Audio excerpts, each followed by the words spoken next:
नमस्कार, रीवा 24 के आज के अंक में आपका स्वागत है। पहले डालते हैं एक नजर आज की प्रमुख खबरों पर। संसद पर हुए हंगामे का असर पहुंचा रीवा। राहुल गांधी और कल्याण बनर्जी का भाजपाइयों ने फूंका पुतला। आगामी 23 दिसंबर को राज्यपाल पहुंचेंगे रीवा। मेडिकल कॉलेज की हीरक जयंती समारोह में होंगे शामिल और प्रशासन के पहले से 2 माह से भटक रही महिला को मिली उसके परिजन जाएंगी कर्नाटक। इन खबरों को आगे हम विस्तार से देखेंगे। संसद में हुए हंगामे के बाद भारतीय जनता पार्टी के कार्यकर्ताओं ने आज तृणमूल कांग्रेस के नेता कल्याण बनर्जी और कांग्रेस नेता राहुल गांधी का पुतला फूंका। जैसा कि आप सभी को पता है कि कुछ दिनों पहले संसद में कुछ नवयुवकों ने हमला कर दिया था, जिसके बाद से ही विपक्ष के सांसद विरोध में अड़े हुए थे। इसके बाद दोनों सदनों से लगभग 141 सदस्यों का निलंबन कर दिया, जो सभी विपक्ष के थे। निलंबन के बाद सदन में बाहर बैठे तृणमूल कांग्रेस के नेता कल्याण बनर्जी ने उपराष्ट्रपति की मिमिक्री कर दी, जिसका वीडियो कांग्रेस अध्यक्ष राहुल गांधी ने बनाया। बस फिर क्या था, भारतीय जनता पार्टी को यह मौका हाथ लग गया और फिर इसे जाति से जोड़ दिया गया। देखते देखते ये मामला राष्ट्रव्यापी हो गया। आज इसी कड़ी में रीवा में भी राहुल गांधी और तृणमूल कांग्रेस के नेता कल्याण बनर्जी का पुतला दहन किया गया और जमकर नारेबाजी की गई। जैसा कि आप सबने देखा है, देश की सर्वोच्च सदन उच्च सदन राज्यसभा के अंदर तृणमूल कांग्रेस के सांसद कल्याण बनर्जी के द्वारा देश के उपराष्ट्रपति संवैधानिक पद में बैठे जगदीप धनखड़ जी का जिस तरह से अपमान करने का काम किया गया है, और उससे भी शर्म की बात है कि कांग्रेस पार्टी की युवराज, जिन्हें हम सब पप्पू के नाम से जानते हैं, उनके द्वारा इस घटना का वीडियो बनाया जा रहा था। निश्चित तौर पर यह देश की सर्वोच्च संस्था का अपमान है, सर्वोच्च संवैधानिक पद का अपमान है और भारतीय जनता पार्टी का कार्यकर्ता, भारतीय जनता पार्टी किसी भी संवैधानिक पद में बैठे व्यक्ति का अपमान बर्दाश्त नहीं कर सकेगी। और इसके विरोध में आज भारतीय जनता पार्टी जिला रीवा के द्वारा कल्याण बनर्जी का और राहुल गांधी का पुतला दहन किया गया है। और मैं मांग करते हैं कि सोनिया गांधी सामने आए और जवाब दें कि ये क्या है संवैधानिक संस्था का अपमान। यह देश नहीं सहन करेगा, कांग्रेस पार्टी को उसका जवाब देना चाहिए। दोबारा इस तरह से अपमान ना हो, उसके लिए क्या चेतावनी देंगे आप लोग? इसके तौर पर जो भी कानूनी कार्रवाई की जाएगी, वह मैं दुनिया के सामने अपने देश की जनता को चाहता हूं कि कांग्रेस को देश के अंदर कांग्रेस मुक्त बनाया जाए। जब तक देश कांग्रेस मुक्त नहीं होगा, इस तरह संवैधानिक संस्थाओं का अपमान होता ही रहेगा।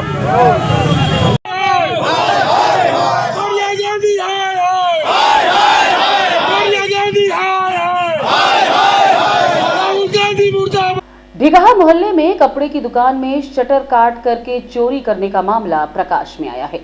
रीवा शहर के ढिगाहा वार्ड क्रमांक 5 यूनियन बैंक के बगल में चोरों ने अर्श फैशन कॉर्नर की दुकान का शटर काटकर चोरी की घटना को अंजाम दिया, जिसका सीसीटीवी फुटेज भी सामने आया है। चोरों ने लगभग 2 से 2.5 लाख रुपए का सामान व दुकान में रखे 7500 रुपए पार कर दिए, जिसकी रिपोर्ट दुकानदार ने दर्ज करा दी है। इस संबंध में दुकान मालिक नसीम ने बताया। मोहम्मद नसीम, क्या की दुकान है ये? कपड़े की रेडीमेड की। क्या हुआ है? यार रात में चोरी हो गई है सर। कितना सामान गया है? लगभग 2 से 2.5 लाख के आसपास की हुई है। कैश तो 7500 ही था, वही कैश भी चला गया। कहाँ से घुसे हैं अंदर? वो सामने वाला शटर तोड़ के उठा के उसी में से घुसे हैं। क्या नाम है आपका? मोहम्मद नसीम।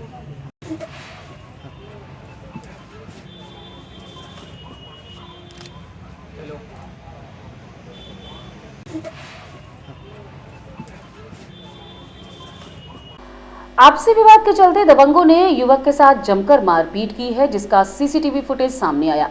मामले में एफआईआर दर्ज कर ली गई है। पीड़ित विनोद कुमार सोनी ने थाने में शिकायत दर्ज कराई कि 20 दिसंबर को शाम तकरीबन 7:30 बजे प्रशांत मैत्री उर्फ बंगाली बिरसिंहपुर तिराहा के पास मिला। वो पुराने पैसों के लेन देन की बात को लेकर गाली गलौज करने लगा। गाली देने से मना किया गया तो लाला पयासी व कुछ अन्य लोग प्रशांत मैत्री उर्फ बंगाली के साथ मिलकर हाथ मुक्के से मारपीट करने लगे। मेरे भाई मनकेश सोनी व मनीष सिंह के बीच बचाव करने आए सभी ने उनके साथ भी हाथ मुक्के से मारपीट की है। हल्ला गुहार होने पर स्थानीय लोगों ने बीच बचाव किया। आरोपी लोग जान से मारने की धमकी देते हुए वहां से चले गए। लाला कठार अपनी जेब से चाकू व रिवॉल्वर भी डाला हुआ था, जो कि मारपीट की पूरी घटना सीसीटीवी कैद हो गई है, जिसमें देखा जा सकता है कि दबंगों ने किस तरह से दबंगई दिखाते हुए जमकर मारपीट की।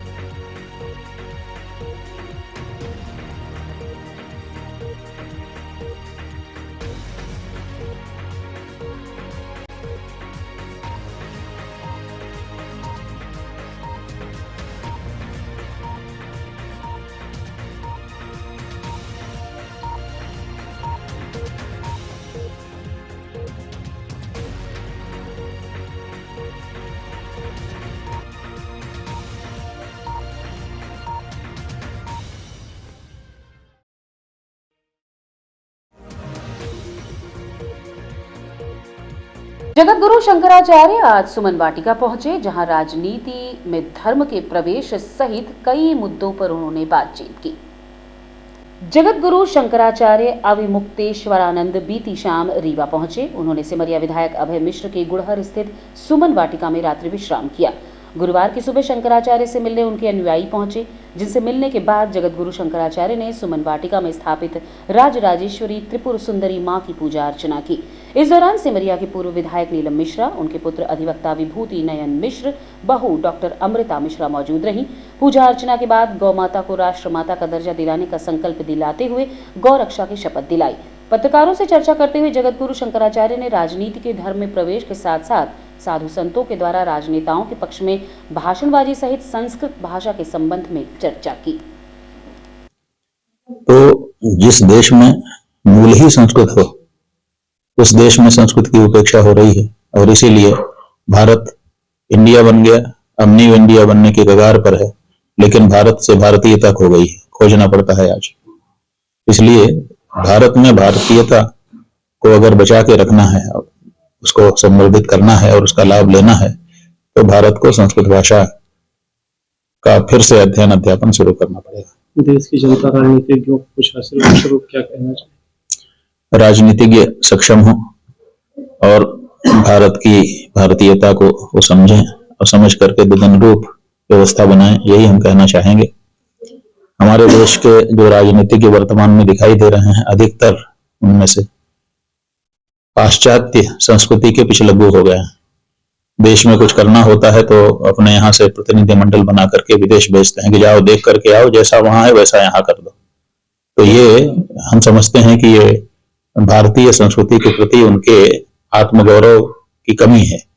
उनको पता नहीं है कि कभी भारत से पूरा विश्व सीखता था, भारत में ऐसी चीजें थी जिसके कारण पूरा विश्व भारत से सीखता था, और अब हम भारत के लोग दूसरे लोगों से सीखेंगे अपनी सुरक्षा, अपनी व्यवस्था, अपनी शिक्षा। तो ये जो पाश्चात्य अनुकरण की, अंधानुकरण की प्रवृत्ति है, इससे हमारे राजनीतिज्ञ अगर बचें और भारत की भारतीयता को वाटिका है, ये सुमन वाटिका तो है ही है, लेकिन सुंदर मन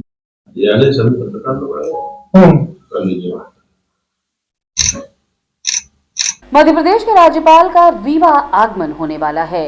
इस आगमन के दौरान वे विभिन्न कार्यक्रमों में हिस्सा लेंगे।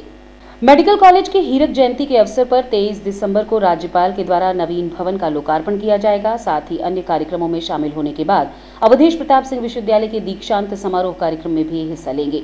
रीवा के ग्राम बैसा में विकसित भारत संकल्प यात्रा के महापंचायत कार्यक्रम में राज्यपाल मुख्य रूप से उपस्थित हो रहे हैं, जिसके लिए प्रशासनिक अधिकारियों ने पूरे क्षेत्र का निरीक्षण कर सुरक्षा व्यवस्था के कड़े इंतजाम किए हैं। रीवा में राज्यपाल के कार्यक्रमों को लेकर प्रशासनिक अधिकारियों के द्वारा मेडिकल कॉलेज, अवधेश प्रताप सिंह विश्वविद्यालय सहित ग्राम बैसा में आयोजित होने वाले कार्यक्रम के दौरान सुरक्षा व्यवस्था के कड़े इंतजाम किए गए हैं। माननीय राज्यपाल महोदय की संभावित विजिट का प्लान आया है, उसमें 23 और 24 तारीख की उनकी विजिट जो है वो प्रस्तावित है। कुल मिला के एक दिन का उनका स्टे यहाँ पर अभी तक संभावित है। उसमें 23 तारीख को जो मेडिकल कॉलेज में ये जो बिल्डिंग हो रही है उसका लोकार्पण होना है। उसमें उसके बाद जो इसका डायमंड जुबली का कार्यक्रम है कृष्णा राज कपूर ऑडिटोरियम में, इसके इनॉग्रेशन के बाद वहाँ पर वो सम्मिलित होंगे। उसके बाद जो विकसित भारत संकल्प यात्रा जो चल रही है उसके तहत जो पंचायत बैसा है उसमें जो कार्यक्रम होना है उसमें दोपहर के वक्त सम्मिलित होना प्रस्तावित है। नेक्स्ट डे हमारे जो एपीएस यूनिवर्सिटी है, एपीएस यूनिवर्सिटी के दीक्षांत समारोह में भी माननीय राज्यपाल महोदय का संभावना है कि वो। प्रशासन के पहल से 2 माह से भटक रही महिला को आखिरकार उसके परिजन मिल ही गए।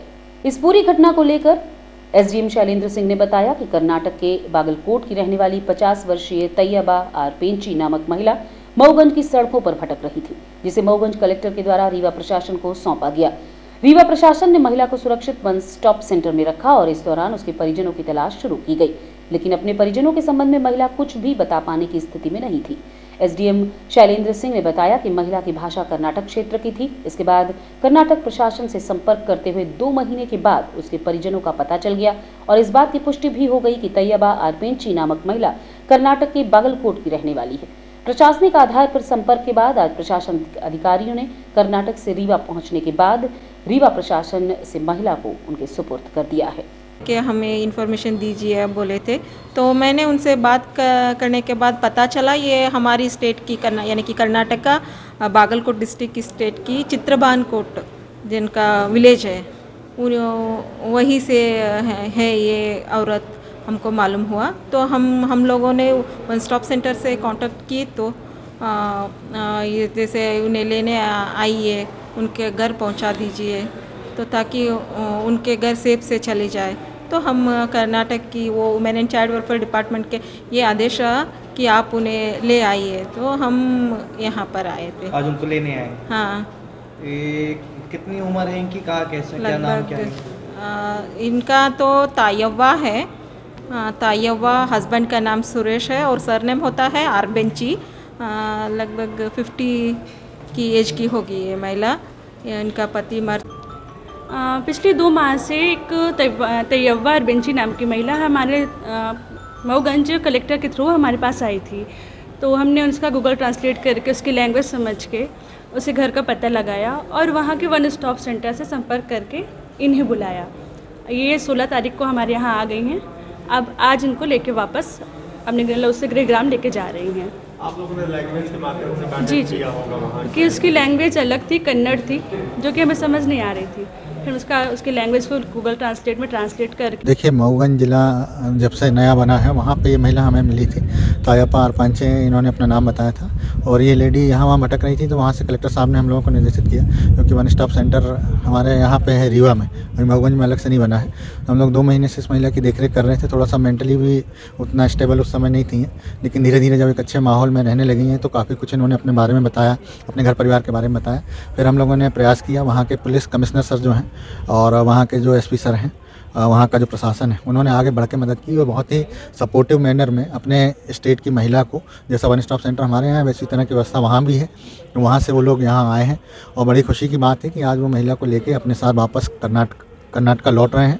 4 बजे की उनकी ट्रेन है और मुझे लगता है कि एक बहुत बड़ी सफलता है कि वो महिला अपने घर पे सही सलामत और सुरक्षित वापस पहुंच पा रही है। मैं कर्नाटका पुलिस, कर्नाटका जिला प्रशासन, कर्नाटक की जहां जिस जिले की वो महिला है वहाँ इस कार्य से जुड़े हुए सभी अधिकारियों को मध्य प्रदेश शासन की तरफ से धन्यवाद देता हूँ कि उन्होंने इतना बेहतर कार्य करते हुए, और हमारी पूरी टीम जिसमें हमारे वन स्टॉप सेंटर की ममता जी हैं, हमारी टीम के बाकी मेंबर्स हैं, जिन लोगों ने उस महिला का इतने अच्छे से ध्यान रखा और उसको केयर किया, जिससे रेखा वगैरह और हमारे बाकी जो कर्मचारी हैं उन्होंने लगातार 2 महीने इस महिला को सुरक्षित रखा। उन सभी का बहुत बहुत धन्यवाद। और आप लोगों ने इस चीज़ में हम लोगों का जो सपोर्ट किया है उसके लिए मैं आप सबका धन्यवाद देता हूँ।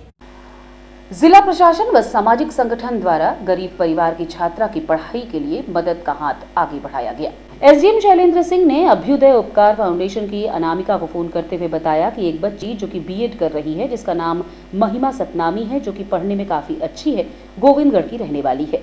उसके पिता ब्रिजेंद्र मजदूरी करते हैं। महिमा ने बीएससी में 71% से पास किया था। इसके बाद अब बीएड करना चाहती है। जानकारी मिलते ही सामाजिक संगठन की कार्यकर्ता अनामिका महिमा से मिली और उसके बाद उसकी मदद के लिए आगे आई हैं। इस संबंध में हमने एसडीएम शैलेंद्र सिंह, संस्था के फाउंडर अनामिका और महिमा से चर्चा की। देखिए, एक महिमा सतनामी नाम की बच्ची है जो कि हम लोगों के पास में आई थी और उसने ये मांग की कि वो आगे पढ़ना चाहती, आगे बढ़ना चाहती, रीवा की रहने वाली है। उसकी इच्छा थी कि वो आगे पढ़ाई करे। हम लोगों ने इसके लिए यहाँ बात की। अभ्युदय उपकार फाउंडेशन रीवा का एक अच्छा एनजीओ है, उससे हम लोगों ने इसके लिए मदद मांगी। वो मदद करने को तैयार हुए। उस लड़की के रहने, खाने पीने, बेहतर कोचिंग और साथ में सीपीसीटी आदि में उसका एडमिशन और अन्य चीज़ों के लिए उन्होंने मदद करने का आश्वासन दिया है। हम लोगों ने उस बच्ची को एक साइकिल भी प्रोवाइड कराई है और अब उसको लगभग 6 महीने रीवा में रख के और सुरक्षित वातावरण में रहते हुए तैयारी का एक एटमॉस्फेयर उसको उपलब्ध कराना है, जैसा कि बच्ची चाहती थी। और मैं इस कार्य के लिए सीओ जिला पंचायत, कलेक्टर मैडम, अभ्युदय उपकार फाउंडेशन और उस बच्ची का विशेष धन्यवाद देना चाहूँगा, क्योंकि हम बहुत सारे ऐसे लोग हमारे जिले और प्रदेश में हैं जो अच्छे पढ़ने वाले बच्चे हैं लेकिन सुविधाएं नहीं मिलने के कारण वंचित रह जाते हैं। लेकिन उसने कलेक्ट्रेट आने की हिम्मत की, उसकी हिम्मत को मैं सैल्यूट करता हूँ। और हम लोगों ने उसका मदद करके कोई बहुत बड़ा काम नहीं किया। मुझे लगता है कि उस लड़की की मेहनत ही इसमें सबसे महत्वपूर्ण है, जो वो यहाँ आके अपनी बात कलेक्टर के सामने रख सके। Thank you. यू। इसके लिए मुझे अपर कलेक्टर एडीएम सर ने मुझे फ़ोन किया और उन्होंने बोला एक बच्ची पढ़ना चाहती है जिसको मदद की ज़रूरत है। इस बारे में 1 मिनट भी ना सोचते हुए मैंने ये तय किया कि हाँ, उस बच्ची की मदद करनी है जिससे वो हमारी मदद से आगे बढ़ सके, अपना अच्छे से पढ़ सके और कुछ कर सके, जो भी वो बनना चाहती है वो बन सके। और आगे ऐसे और भी अगर बच्चियाँ आती हैं जिनको हमारी मदद की ज़रूरत है, हमारी वजह से वो एक कदम भी आगे बढ़ाना चाहती हैं, तो बिल्कुल हम उसमें हमेशा खड़े हुए हैं। अपर कलेक्टर जो शैलेंद्र सर हैं, उन्होंने एनजीओ में बात की।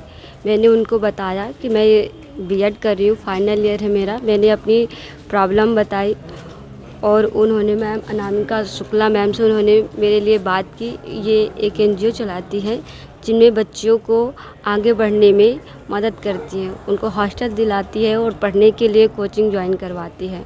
और वो भी मेरे लिए 10,000 पैसे दी हैं कैश, और वो मुझे कोचिंग में एडमिशन दिलाएंगी और मैं भी उतनी ही मेहनत से लगन से पढ़ाई करूंगी और आगे बढ़ूंगी और आगे चल के मैं भी इनकी तरह ही अपने जैसे लड़कियों की मदद करना चाहती हूँ। क्या बनना चाहती हैं? वैसे तो मेरा एक सपना है कि मैं एक टीचिंग लाइन, एक शिक्षक बनना चाहती हूँ। अभी आपकी क्या एजुकेशन है, मतलब क्या पढ़ना चाहती हैं? अभी तो मेरा बीएड फाइनल ईयर चल रहा है, तो मैं अभी मुझे एसएससी सीजीएल की तैयारी करने की इच्छा है और मैं करूंगी और मैं कर भी रही थी अपने से सेल्फ स्टडी। निवास कहाँ आपका? मेरा निवास है गोविंदगढ़ अमिल की। तो ये कैसे सीख करती थी वहाँ से आप पढ़ाई के लिए आने के लिए? पारिवारिक की स्थिति क्या है? पापा क्या करते हैं? पापा तो हमारे मजदूरी ही कर रहे हैं और मम्मी आंगनबाड़ी में सहायिका हैं। और रुकेंगे एक छोटे से विराम के लिए। आप बने रहिए रीवा 24 न्यूज के साथ।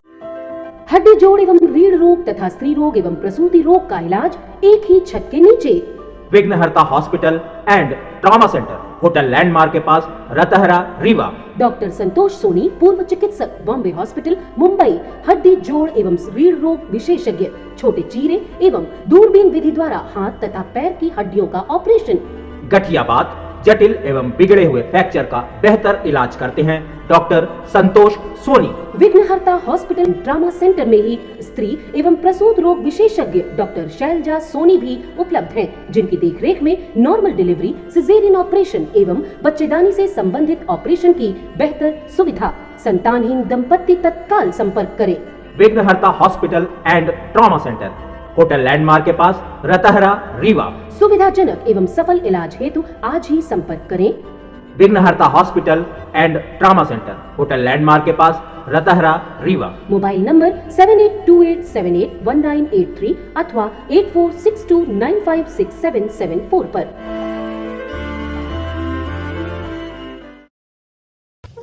अब आपके शहर रीवा में पुष्पांजलि ग्रीन्स मैरिज गार्डन की हुई शुरुआत। शादी, बर्थडे पार्टी सहित अन्य कार्यक्रमों के लिए सर्व सुविधाओं के साथ आप सभी के लिए सस्ता एवं उचित दाम पर उपलब्ध है। 2 एकड़ से अधिक एरिया में बने मैरिज गार्डन में सीसीटीवी कैमरे एवं बेहतरीन पार्किंग व्यवस्था के साथ में 6 कमरे, अटैच्ड बाथरूम, उत्तम हॉल की व्यवस्था, इतना ही 4,500 वर्ग फीट में निर्मित मैरिज हॉल सभी व्यवस्थाओं के साथ उपलब्ध है। पुष्पांजलि ग्रीन्स मैरिज गार्डन, बदराव से शिल्पी ग्रीन्स के बगल में, गुड़ रोड, रीवा। मुख्यमंत्री आश्रय योजना अंतर्गत बने मकानों को अब गिरने के फरमान जारी हुए हैं। बीते कई वर्षों से बिछिया थाना क्षेत्र अंतर्गत जगन्नाथ मंदिर के समीप रह रहे लगभग 20 परिवारों के ऊपर कड़ाके की ठंड में सर के ऊपर से छत हटाने का निर्णय लिया गया है। पीड़ितों ने बताया कि ये आवास उन्हें मुख्यमंत्री आवास योजना के अंतर्गत मिले थे, तब ना ही किसी ने उन्हें रोका और ना ही टोका, बल्कि सरकार की ओर से जारी किश्त उन्हें मिलती रही और उन्होंने मकान बनवाया। आज इतने सालों से वो रह रहे हैं, किसी को कोई दिक्कत नहीं हुई और अचानक इन्हें गिराने के नोटिस की समस्या पड़ी है। इस संबंध में हमने पीड़ितों से चर्चा की। आवास योजना वाला घर है हम लोग का भी, उन्हीं ने पैसा दिया था, 3 बार किस्त करके, और पट्टा हमारा बहुत पुराना है। इसके बाद अब नोटिस जारी हो गई खाली करने की। जी जी। नगर निगम ने जब आपको पैसा जारी किया होगा और बोला होगा बनाने के लिए, तब आप लोगों ने बनाया होगा जबरदस्ती? नहीं, जबरदस्ती नहीं, बनाया। हमारा तो बहुत पुराना पट्टा है, मजदूर है, टैक्स से तो कब से जमाने से बनाता है, 40 साल से हम लोग रह रहे हैं। हमारा तो और पहले का पुराना पट्टा। कितने घर पे घर हो रहा है, कितने लोग पे घर हो रहा है? 200 घर है सर, और क्या म्युनिसिपैलिटी हो गई, कुछ म्युनिसिपैलिटी भी है। आप यहाँ कलेक्ट्रेट आई हैं, क्या मामला? हम लोग कलेक्टर के पास ये आए कहने के लिए कि प्रधानमंत्री ने जब हम लोग कुछ 40 साल से उस जगह में निवास कर रहे हैं, अब खुद का वो स्थान में रह रहे हैं। तो आवास योजना में हम लोग को प्रधानमंत्री मुख्यमंत्री जी ने हम लोग को पट्टा दिया उस जगह का टैक्स का रसीद ले रहे हैं, उस जमीन का भूमि का रसीद भी दे रहे हैं, टैक्स भी दे रहे हैं और पट्टा भी दिए हैं हम लोग को और बनाने के लिए पैसा भी दिए हैं। और जब वो मकान बन गया, सब लोग अपना मकान बना के जब उसमें सब बच्चे लेकर रहने लगे, आज ये 2023 में लास्ट में दिसंबर में कह रहे हैं कि मकान खाली है और वो ज़मीन ना जगन्नाथ जी मंदिर की है ना कॉलेज की है, ये नजूल की ज़मीन है। नजूल की ज़मीन है। जिस समय बना रहे थे उस समय नजूल क्यों नहीं आए थे, ना तहसीलदार आए थे ना कलेक्टर कोई आया था कि ये मकान क्यों बनाया जा रहा। आज जब वहाँ सब इंसान रहने लगे हैं, ये 200-300 आदमी वहाँ रह रहे हैं और किसी को ना कोई तकलीफ ना कोई किसी को नुकसान हो रहा। अगर इन लोग के रहने से हम लोग के रहने से अगर किसी को कोई नुकसान तकलीफ हो रहा तो उसकी वजह बता दें, हटने के तैयार। अगर नाली बनाना चाहते हैं, रोड चौड़ी करना तो उसके लिए भी जगह छुट्टी है सब। तो ये चाहते हैं कि जवान लड़कियां सबके घर में है, छोटे छोटे मासूम बच्चे हैं, ये इतनी कड़ाके की ठंडी में बताइए अगर इनको बेघर कर दिया जाए तो कहाँ जाएंगे। न इनकी इतनी हैसियत है कि ये कहीं ले सके और न किराए से मकान कोई खाली है। आवास योजना का मकान बना गया है। हम लोगों को आवास योजना के मकान बने हुए हैं, उनको गिराने के लिए नोटिस दिया गया है कल, और ये कहा कि आज कार्यालय में आकर के प्रस्तुत करिए। कहाँ की भूमि है, कहाँ का मामला है? निजूल की। क्षेत्र कौन से, कहाँ का क्षेत्र? वार्ड नंबर 42 बिछिया। कितने लोग रहते हैं वहाँ पे? कम से कम 50 लोग रहते हैं। पट्टा वैध किसका किसका है? जिनको 8-10 लोगों के पट्टे। सबको नोटिस जारी हो गई है जी। तो जब ये आवास आपको दिया गया था तो क्या कहा गया था वहाँ की घर बना? नहीं कुछ नहीं कहा गया था। पहले पट्टा दिया गया 13 में, फिर 19-20 में पैसा दिया गया और फिर 21 में मकान हम लोगों के बने और 1 साल के बाद ही अभी आदेश। किसने दिया था? जी, प्रधानमंत्री ने दिए, मुख्यमंत्री ने। कहाँ? जगन्नाथ मंदिर का मामला? जी, जगन्नाथ मंदिर की नहीं, नजूल की है, साइड में है। अब क्या निर्माण होना है वहाँ पे? अब नहीं मालूम है, कुछ भी अपन को कोई संकेत नहीं है कि आप लोग खाली करो। आज किसके यहाँ आप लोग आए? क्या नजूल अधिकारी के यहाँ बुलवाया कि 11 बजे उपस्थित। और रुकेंगे एक छोटे से विराम के लिए। आप बने रहिए रीवा 24 न्यूज के साथ। Pentium point group of institutions, a key to success. जी हाँ, Pentium point group of institutions, जहां पर आपको मिलते हैं BA LLB 5 year full time programme, LLB 3 year full time programme, bar council of India से मान्यता प्राप्त हैं। MBA के 2 year full time programme AICTE new Delhi से मान्यता प्राप्त हैं। Pentium point college of pharmacy, T pharma 2 year full time program PCI New Delhi द्वारा मान्यता प्राप्त। पेंटियम पॉइंट टेक्निकल कॉलेज में स्नातक व स्नातकोत्तर के सभी पाठ्यक्रम संचालित हैं, जिनमें प्रवेश प्रारंभ है। हमारा कॉलेज कोड है P500। याद रखिए, सामान्य वर्ग BPL कार्ड धारकों को शिक्षण शुल्क में छूट व SC ST OBC छात्रों को मध्य प्रदेश शासन के नियमानुसार छात्रवृत्ति।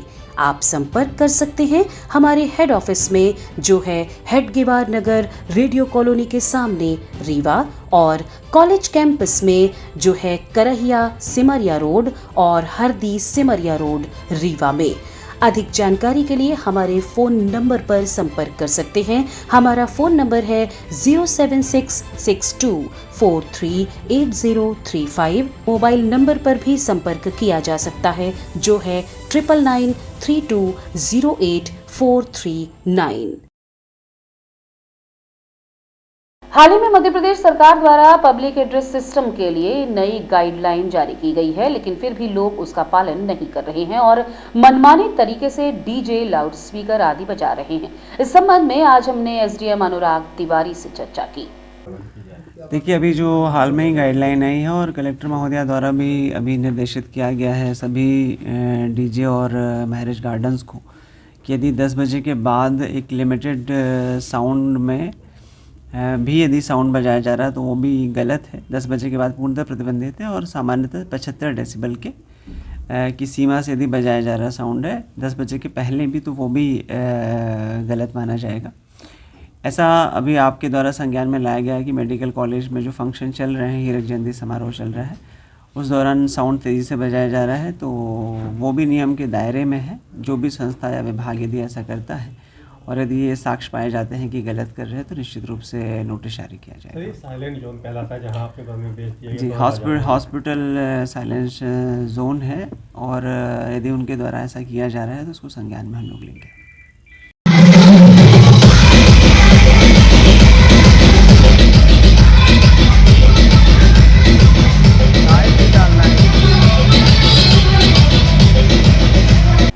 आज की खबरों में बस इतना ही। नई खबरों के साथ कल होंगे पुनः उपस्थित। अब दीजिए इजाजत। नमस्कार।